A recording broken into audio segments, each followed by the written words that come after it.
अमित, तुम्हारा बुखार तो बढ़ता ही जा रहा है। प्लीज देखो, जिद मत करो। यहाँ वरांडे में मत लेटो, जाके कमरे में सो जाओ। मुझे किसी की जरूरत नहीं है। अमित, अमित कम से कम अपनी सेहत का ख्याल तो करो। अमित प्लीज।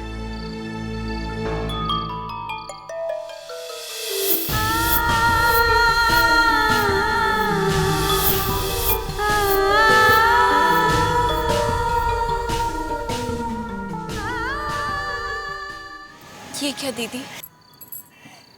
क्या करूं रानी, कुछ समझ में नहीं आता। नहीं जानती थी कि अमित इतना पत्थर दिल भी हो सकता है।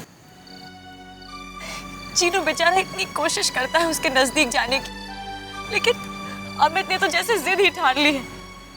अगर उसके दिल में चीनू के लिए प्यार जागता भी है तो वो अपने आप को रोक लेता है। आपसे तो हमें हिम्मत मिलती है, आप इस तरह हिम्मत हार जाएंगी तो हमारा क्या होगा? हिम्मत नहीं हारूं तो क्या करूं रानी? रानी मुझे समझ में नहीं आ रहा कि अमित ने अपने दिल में प्यार की जगह नाराजगियां क्यों पाल ली। सब ठीक हो जाएगा, सब ठीक हो जाएगा। अरे रानी, आओ ना, बैठो। ये आप क्या पढ़ रहे हैं? गोविंद स्तोत्रम है, रोज रात को सोने से पहले पढ़ने की आदत है।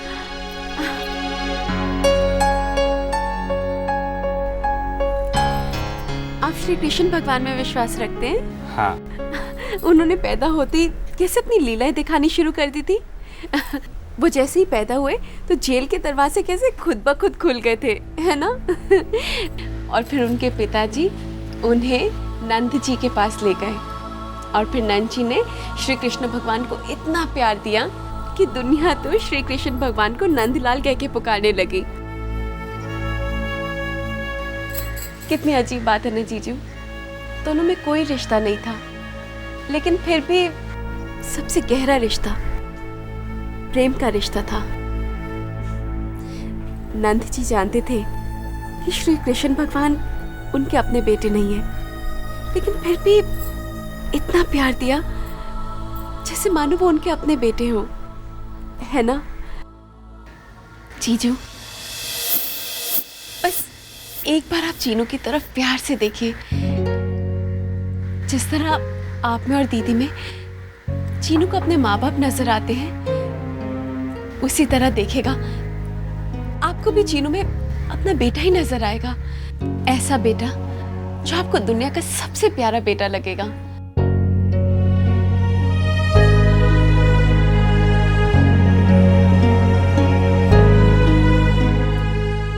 जीजू, आप हमसे बड़े भी हैं और हमसे ज्यादा समझदार भी। अगर हमारी कोई बात आपको बुरी लगी हो या हम कुछ ज्यादा बोल गए हो तो अपनी छोटी बहन समझकर हमें माफ कर दीजिएगा। चलते हैं।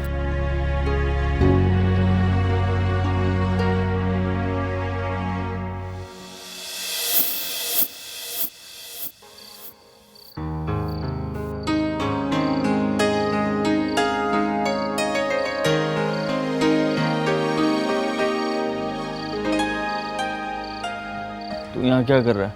पापा आप फिक्र मत करो, आपका बुखार जल्दी उतर जाएगा। मैंने आपको बाम लगाई है, वो बाम 5 असर करती है। मैंने एक ऐड में देखा था। जाओ, जाकर सो जाओ। कहा ना, जाकर सो जाओ।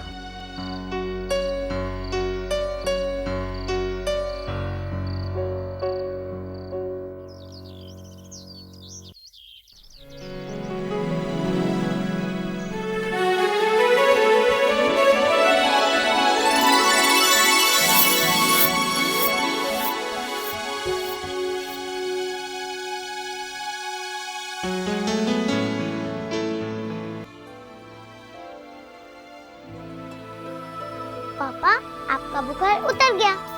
देखा, मैंने कहा था ना, वो बाम 5 असर करती है। तुम यहाँ क्यों सो गए? वो रोहन है ना, उसने मुझे बताया कि जब एक बार उसको बुखार हुआ था, उसके डैडी पूरी रात उसके पास बैठे थे और सुबह उठते ही उसका बुखार उतर गया। तो वैसे ही मैंने भी किया और आपका बुखार उतर गया। पर मुझसे एक गलती हो गई, मैं रात को सो गया था। बस एक बार आप चीनू की तरफ प्यार से देखिए, आपको भी चीनू में अपना बेटा ही नजर आएगा। ऐसा बेटा जो आपको दुनिया का सबसे प्यारा बेटा लगेगा।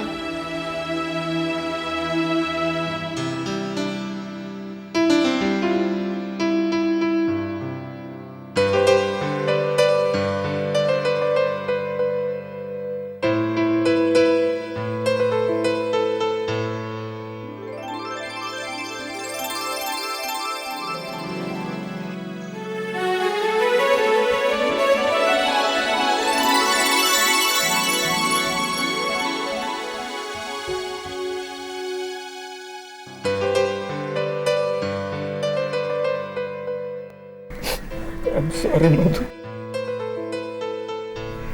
मुझे माफ कर दे। नितिन बेटा, तुमसे तो कोई बात छुपी नहीं है इस घर की। पहले इन लोगों के पापा की तबीयत खराब हुई, फिर राज की थोड़ी नौकरी का भी प्रॉब्लम हो गया था। अब जाकर उसकी नई नौकरी लगी है। नई नौकरी अगर होगी तो पैर जमते जमते वक्त तो लगता ही है ना। हम लोग सोच रहे थे कि जो 6 महीने के बाद का मुहूर्त निकला है ना शादी का, तभी शादी करेंगे। ठीक है बेटा? लेकिन माँ कह रही थी कि हम इसी मुहूर्त में एकदम सादे ढंग से शादी करने के लिए तैयार हैं। बेटा, ये मम्मी ने काफी बड़ी बात कह दी ना। वैसे बता रहे हैं मम्मी जी के ना बड़े अरमान है सलोनी की शादी के बारे में। नितिन बेटा, हर माँ के दिल में बेटी की शादी के कितने अरमान होते हैं। अपनी मम्मी से कह देना। हाँ बेटा? ठीक है मम्मी जी, आप चिंता मत कीजिए। थैंक यू बेटा। आंटी। जीते रहो। बाय।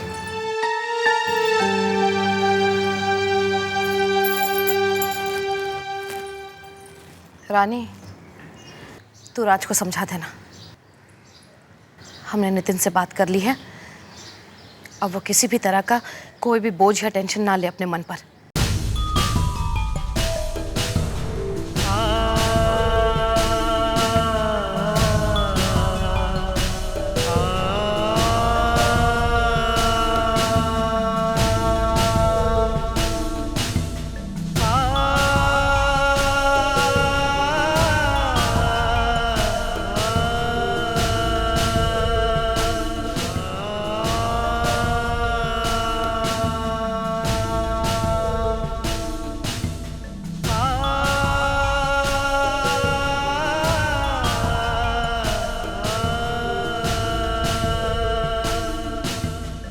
कल ऑफिस में जाकर बॉस को पूरी प्रेजेंटेशन दे देंगे। कल क्यों? आज ऑफिस नहीं चलोगे क्या? वैसे 4 बजने वाले। हाँ, ट्रैफिक में ऑफिस पहुंचते पहुंचते 4:30 बज जाएंगे। ऑफिस 5 बजे बंद हो जाएगी। तो ठीक है, ऐसा करते हैं कि सीधे घर ही चलते हैं। हाँ भैया सीधे ले लेना।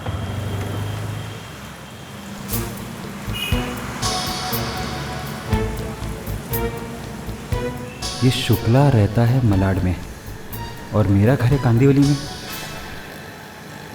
अरे इसका घर तो पहले आ जाएगा। इसको उतार कर आगे जाऊंगा तो ऑटो रिक्शा का भाड़ा तो मुझे ही देना पड़ेगा ना।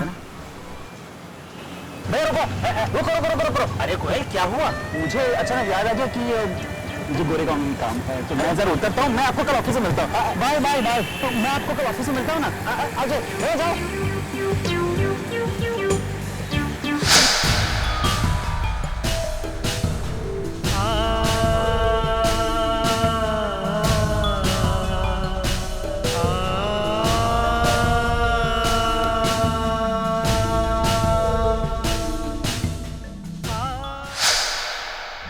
उधर आगे एक शॉर्टकट है बस स्टॉप के लिए, वहां से कांदिवली के लिए एक सीधी बस ले लूंगा।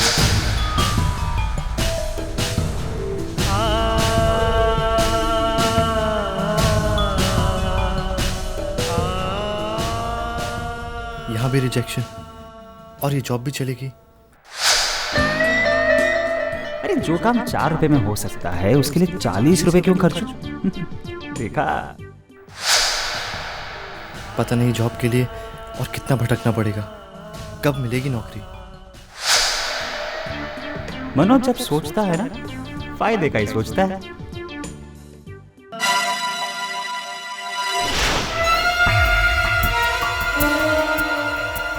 राज,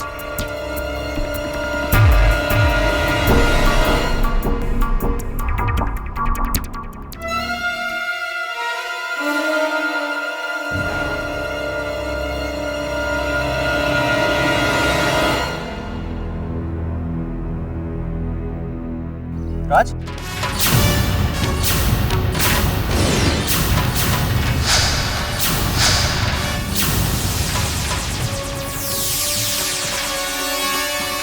तू यहाँ क्या कर रहा है?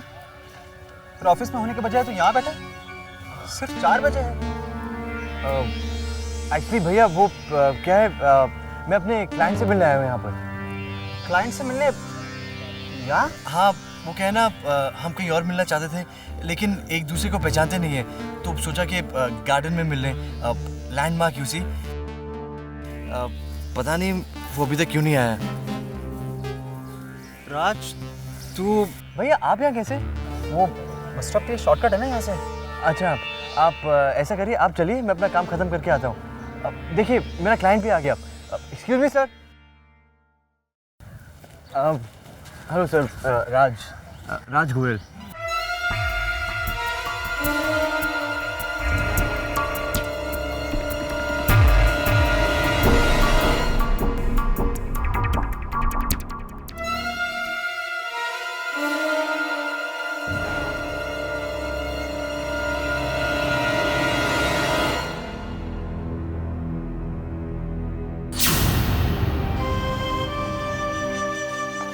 सॉरी, मुझे लगता है आपको कोई गलतफहमी हुई है। वो एक्चुअली मुझे आपको पहचानने में गलती हो गई। I am sorry.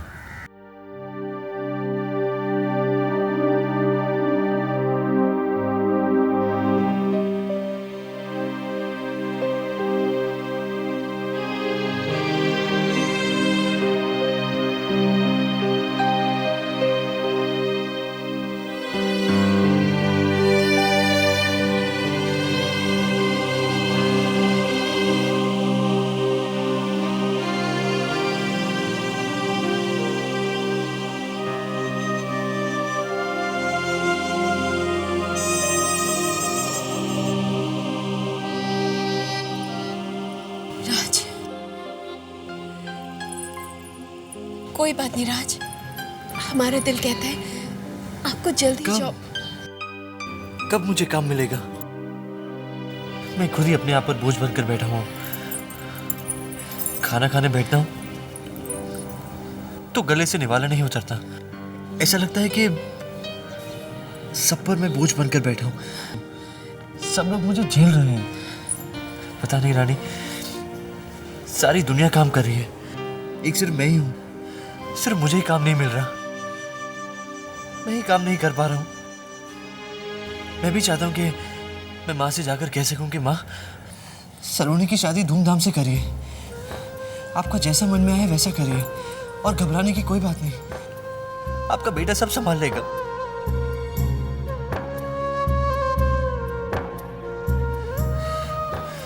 लेकिन ऐसा नहीं हो रहा है। और अब मैं अपने आप को बहुत कमजोर महसूस करने लगा हूं। आप कमजोर नहीं है राज, आप कमजोर नहीं है। कैसे नहीं रानी? अब तो वो घड़ी भी बेच दी जो तुम्हारे पापा ने हमारी शादी पर दी थी। क्या ये राज इसी लायक है, इसी काबिल है? राज, बस वक्त हमारा इम्तिहान ले रहा है। और कितने इम्तिहान देने होंगे हमें रानी? अब तो मुझे अपने आप से भी शर्म आने लगी है। मैं खाली नहीं बैठना चाहता रानी, मुझे काम करना है, काम करना है मुझे।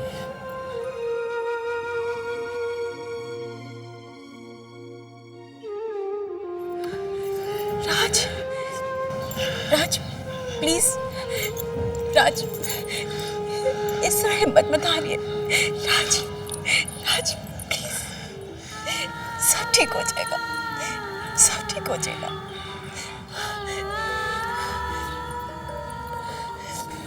राज,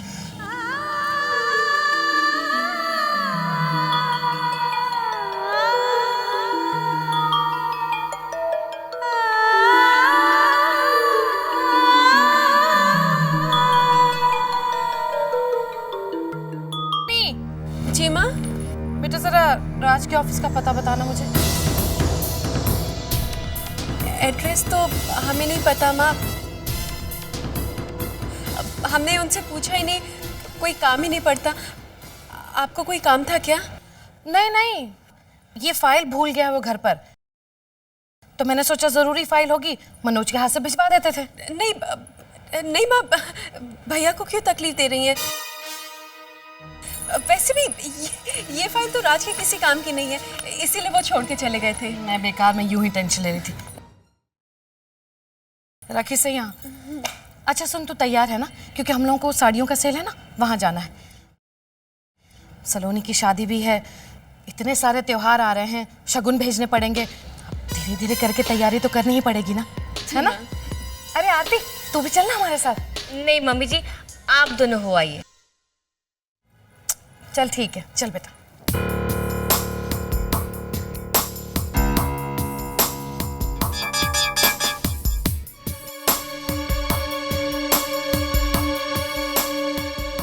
आप दोनों जाइए मम्मी जी, क्योंकि मुझे कहीं और जाना है।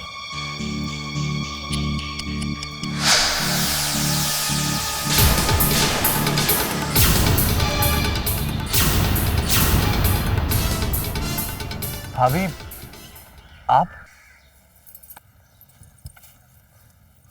ये फाइल तुम घर पर ही भूल गए थे। मम्मी जी रानी से तुम्हारे ऑफिस का पता पूछ रही थी। रानी ने तो बात गोल गोल घुमा के बात को टाल दिया, वरना आज मम्मी जी को सब पता चलता।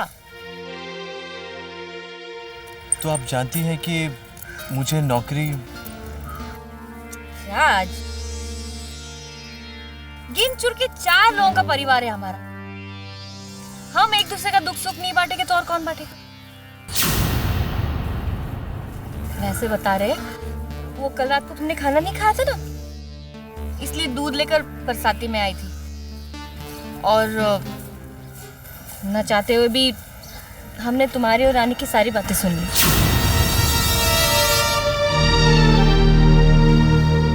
राज, तुम घबराओ मत, हम सब जानते हैं, और हम ये भी जानते हैं कि तुम ये सब क्यों कर रहे हो। तुम्हारे मन के अंदर क्या चल रहा है हमें सब पता है। हमें क्या, सब लोगों को तुम्हारी परवाह है। और ये ऐसा मुंह लटका के क्यों बैठे हो? अरे भाई, आज नहीं तो कल तुम्हें काम मिल जाएगा। और हाँ, भगवान जी की कसम खा के कहते हैं, मम्मी जी को, पापा को और तुम्हारी भैया को ये बात हम पता नहीं चलने देंगे। देखो भाई, अगर तुम छोटे हो तो हम भी इस घर की बड़ी बहू हैं, और बड़ों का तो फर्ज बनता है ना छोटों की मदद करना। तो हम तुम्हारी मदद क्यों नहीं करेंगे बताओ? जब भी किसी भी चीज की जरूरत पड़े, बेझिझक हमारे पास चले आना। हाँ तो बोलो। थैंक यू भाभी। ओ जी, वेलकम। अरे हाँ, भूख लगी होगी ना, खाना खा लेना। वो क्या कहते हैं, लंच टाइम हो गया होगा, है ना? चलो चलो खाना खा लो। जयराम जी की